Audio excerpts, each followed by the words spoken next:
Joined the Army May 1996. My original job was 11 Bravo infantryman. I did some research and saw the recruitment for Special Forces, and that intrigued me, so I applied, passed selection, and went to the Special Forces qualification course. I was selected to be an 18 Delta Special Forces medical sergeant. I graduated the Special Forces qualification course in September 2001. Did while taking leave, that's when the war just started, and they told us, pack your stuff up, we're going to Afghanistan. My first of 5 deployments to Afghanistan. It's kind of the wild, wild west. It was really, did things I never thought I'd be doing.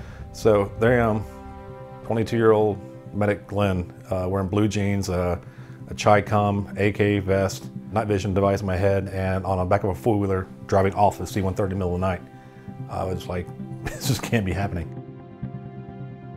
I was part of the initial invasion to Iraq. We infiltrated through El Salminia to the east, so we were armed to the teeth, we're armed for bear. Every generation has a war, and this one's mine. The last two have been mine, Iraq and Afghanistan.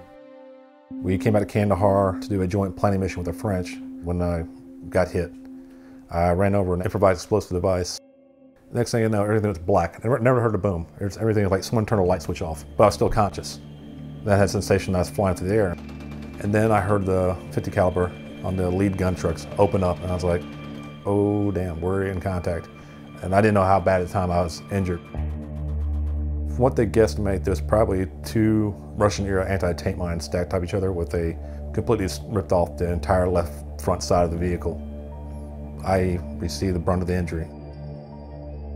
Dragged the other people in my vehicle next to me so I could at least try and get my hands on them, see, try and do an assessment on them as well. They weren't too bad, thank God, and then we just started focusing on me and getting myself patched up. But to be honest, I really didn't expect to make it home that day. My last memory, I passed out in the helicopter. Next thing I know, it's a mix of hallucinations and vague, very vague memories between that point until I woke up in Walter Reed nearly a month and a half later.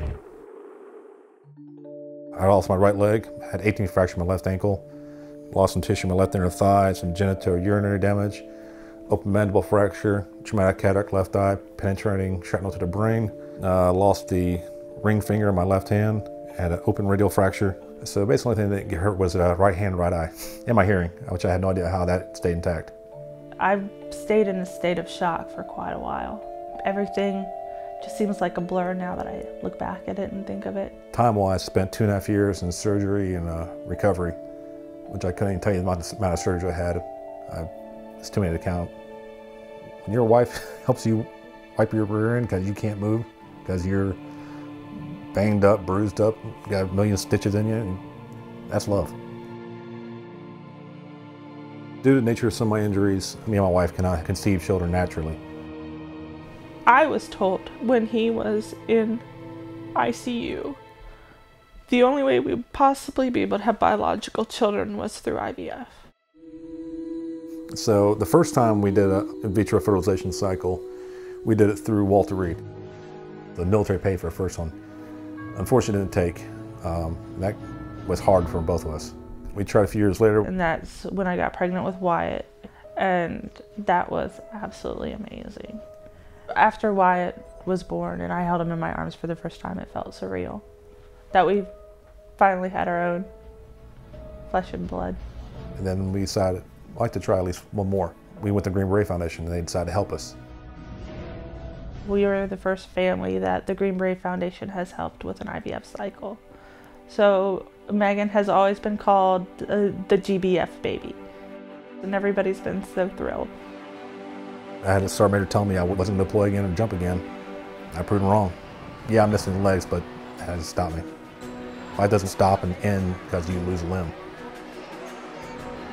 I had to learn to adapt and do things differently, like jumping out of planes. And I mean, most people just make sure chin strap on their helmet's tight. Meanwhile, I'm checking to make sure my leg's not going to fall off during a jump.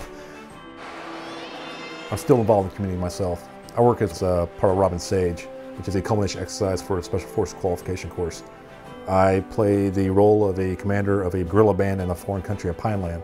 Now I'm a retired Green Beret, helping to help shape and mold the future generation.